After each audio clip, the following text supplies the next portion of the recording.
Hey, what's going on, everyone? How you doing? Welcome to my speech today on scaling ETH infinitely without UX and liquidity fragmentation.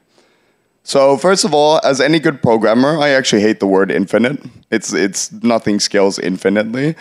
It's a marketing thing that people started putting. But the reality is we can scale ETH dynamically. We can make it scale more and more according to instances of rollups or execution sharding.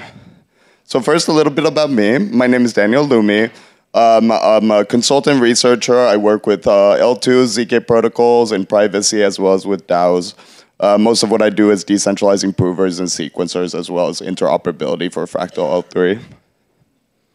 So today we'll be talking about how blockchains currently scale. How can we scale ETH infinitely? What do blockchains in the future look like, and when? When is this going to happen? So why this talk? I'm a grumpy programmer, so I always looked at blockchains and I thought, this shit doesn't scale. Like we can't even have 100 million users using it daily. It would all fall down and gas fees would be astronomical. Even if we kept spinning up alt L1s, that's not a good way of scaling. So if we do want mainstream adoption, we really need to figure out scaling in blockchains. And we're finally starting to have some ideas of how we can actually do this without losing on security or UX. So here's sort of how blockchains currently scale, and we'll compare how Web 2 scales compared to how Web 3 scales. So how does Web 2 scale? So maybe you go to apple.com, you want to pre-order a phone. So the first 100 users, they get the website from the server and they're happy, right? But maybe there's now 200 people. Right? And maybe that server can't support that load, right? So it just kind of burns down, freezes, and nobody gets anything, right? So essentially what you do in this situation is Apple sort of has an osmosis. They literally just copy the state of the website onto a second server, and then the next 100 people get it from the second server, right? And then they can reduce the count later. And now everyone's happy. So Web 2 scales linear to the amount of resources that's on it. So if you have one node that has X requirements, if you have two of those nodes with the same requirements, you get twice the scaling. Or you have four, you get 4 times the scaling. So how do blockchains scale?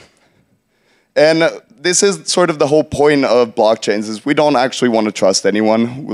So we need to have every single computer on the network re-executing every single transaction over and over and over again so that they can have their view of what the ledger is on the blockchain, right? And this is how we form consensus. So just to give an idea of this is not great, essentially if you have a network with 3,000 nodes and one block takes 5 seconds to execute, then you have computers re-executing shit over and over again for 4 hours just to reach consensus. And that's honestly a bit wasteful. Right? And this is how a blockchain scales. So if you have one transaction, the first blue dot, that's how much work you have to do. And then if you get 2, it's linearly that much more, to simplify a bit, because transactions are a bit different. And you can sort of stack them up, and depending on how many transactions you want to in a block, it takes that much time to execute it. But the problem is, we want a normal computer to be able to run these transactions. Otherwise, again, just use AWS or a bank, right? So we put a limit on Ethereum or Bitcoin of how many transactions are allowed in a single block so that normal computers can actually keep running the network. And so in blockchains, the more boxes you add, it literally adds nothing to scalability. It just increases decentralization, right? So if you have 10 boxes, you're still getting the 15 to 30 transactions a second on Ethereum. So we came up with this plan of Ethereum 2.0, right? And the biggest part of it was something called execution sharding. Let's split the state into 64 shards, and we'll break down if there's 400,000 validators, maybe X amount of them validate the first shard, X amount the other shard, and they kind of take turns doing this. But the problem was, now that we're splitting up the validator committee, each shard was less secure than the whole network as a whole. On top of that, interoperability was quite difficult. We didn't really have a clear plan for how the shards communicate with each other within the same block without it having to be asynchronous. We had some ideas, but they weren't great. So we scrapped ETH 2.0. and that made Vitalik very sad. So how do we actually scale Ethereum if we don't do execution sharding? So we came up with this concept of rollup-centric Ethereum. And we thought maybe if instead of sharding the base layer, we have separate shards with their own execution environments, and then they just submit their data in a proof onto L1, and this way every single shard gets the full security of Ethereum. This is also called execution sharding. So I won't go much into how L2s work. Since you guys are here, hopefully you know a little bit of how L2s, but the idea is another blockchain does some off-chain computation. It puts the transaction data onto L1 and then submits a proof later to show to L1 that it's running everything correctly.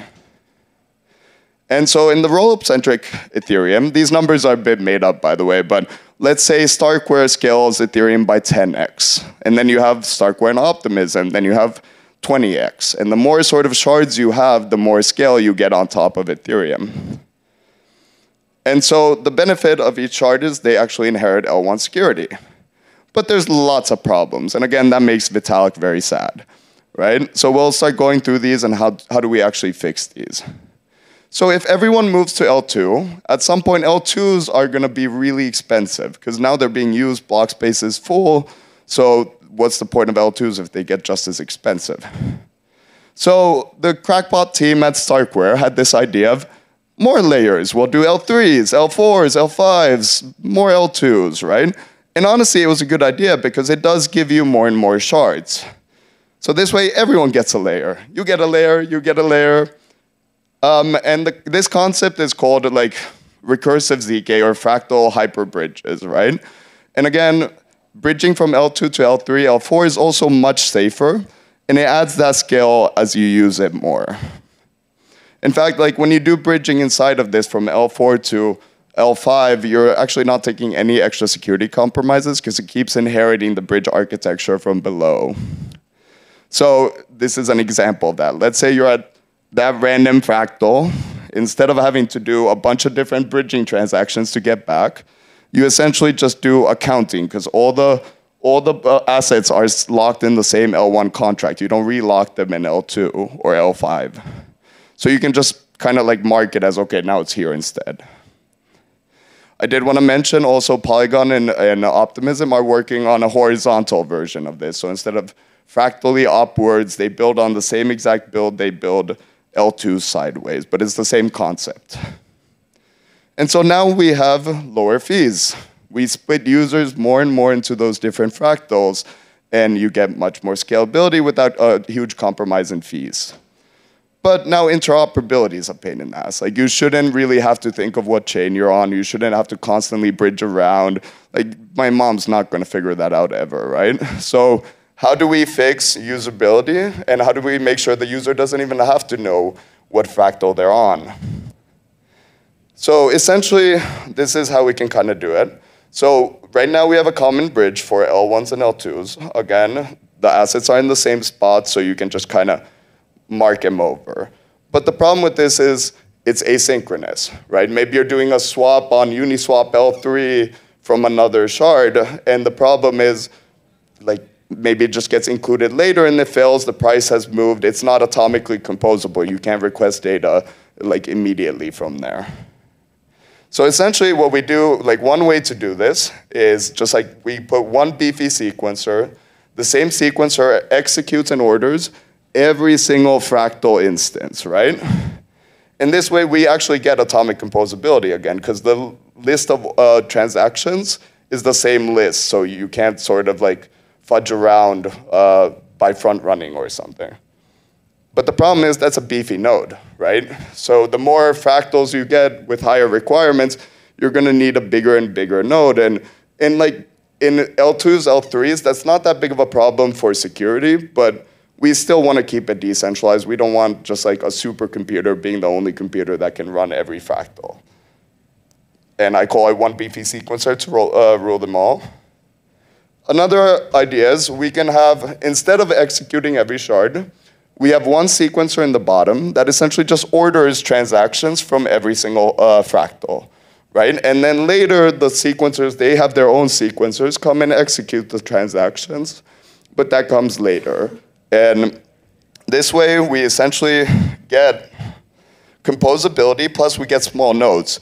Each sequencer on each fractal is small, as well as the ordering, like it's really easy, just ordering transactions. It requires no compute, so that's small as well. But there's MEV issues, or front-running issues of like the sequencer on chain, let's say you're on chain A, and you try to do a swap to chain B, you don't actually know what the state of chain B is, right? So you can get the transactions ordered, but again, maybe the price has changed or someone front runs you very quickly. So essentially, we can use include a new transaction type called a threshold encrypted transaction. Essentially, when you make a transaction, you submit it with the header open, but the block body is essentially encrypted. And you insert it at this block, and then in the next block, it gets decrypted, right? And this way, no one can front run you. They can back run you, but that's actually good forms of MEV. Front running is not possible because it's already included and they didn't know how to steal money from you.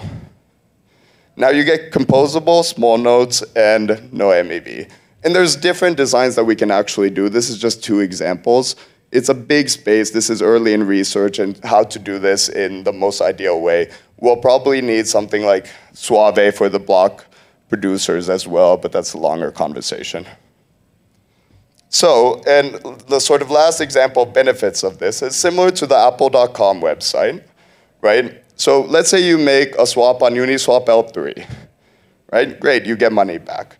But the problem is if a bunch of people start using Uniswap and it's the most used app, essentially you get high gas fees again, right? So what we can essentially do with this sort of shared sequencing and common bridges is we can dynamically shard Uniswap into many different L3s.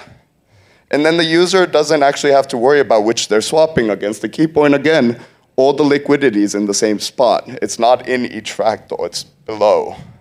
So you can just swap across any of them and then get your money, right? And you don't have to worry about which Uniswap you're using. We just use the RPC to show that you have this amount of ETH and you swapped it for this amount of USDC.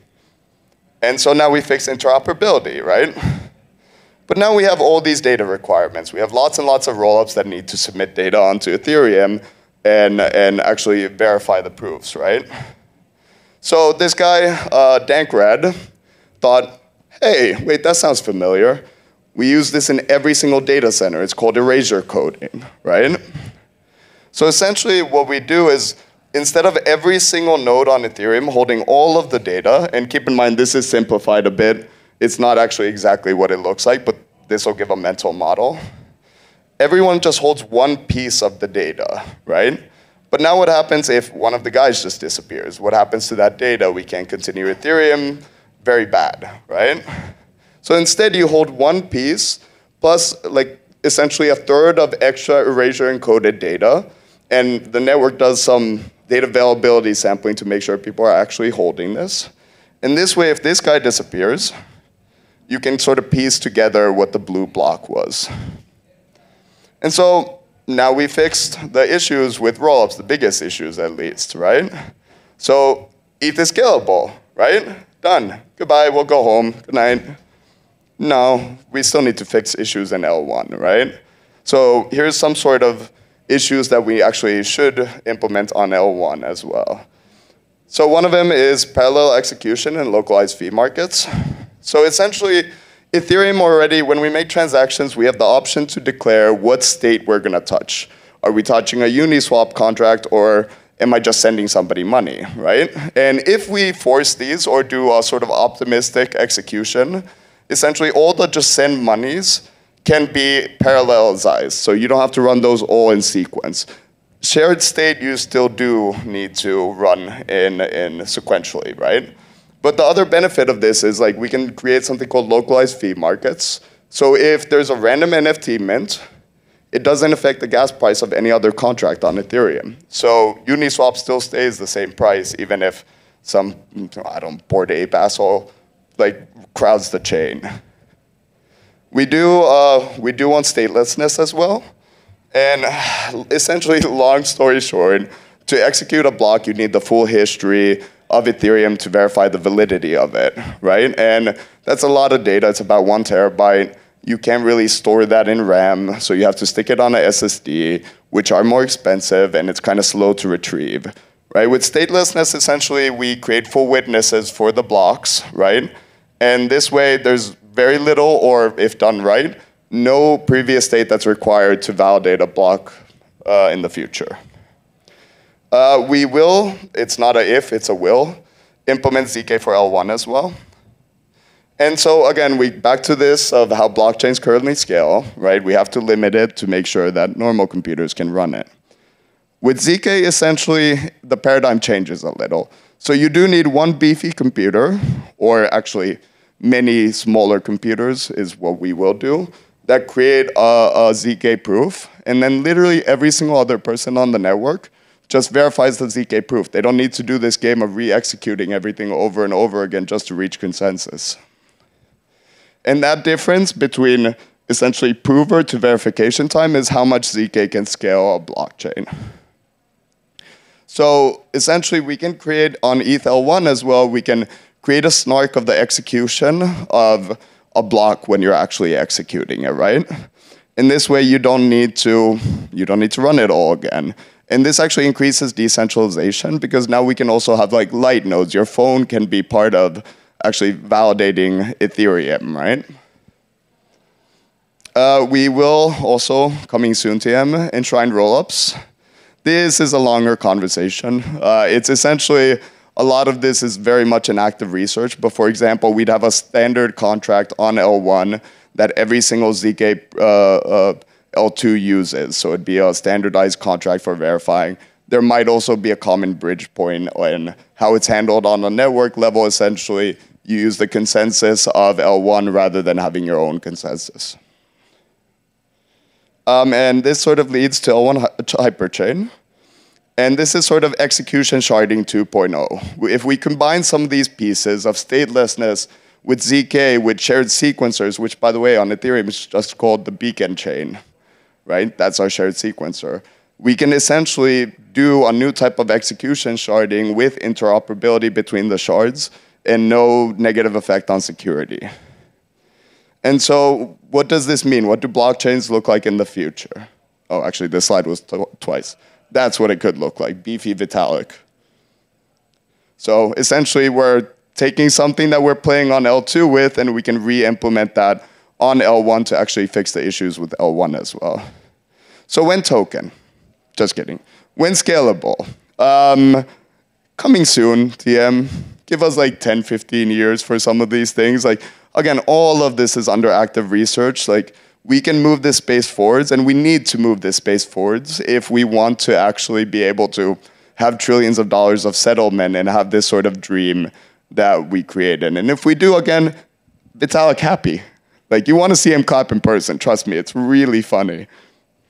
So, and again, the point is, unlike some blockchains, Bitcoin, we're trying to improve these things, right? No code is perfect from the first time, and we're trying to make steps to essentially build towards the future of blockchains without having massive compromises in UX and price. I talked a lot about ZK. For many years, it was a very small, select group of us nerds, math nerds that loved ZK. No one paid attention for many years, and now everyone's talking ZK this, ZK that. Don't ask a cryptographer to explain to you ZK. They will go into polynomial commitments and Fry-based recursion. This is a mostly mathless explanation of how ZK works. Bridging is always an issue, even in multi-chain. I talk a lot more about essentially multi-chain bridges, how they're better than cross-chain bridges in this speech as well. L2s have their own security issues. This is a panel from ETH Gathering, where me and some of the guys from Polygon and Scroll and talked about some of these compromises and how do we actually fix them. And that's it. You can follow me at ZK Lumi. I post random shit every now and then. Mostly I actually do work, but we have Toggle for shit posting. I'm there for articles and other things, so cheers, thank you.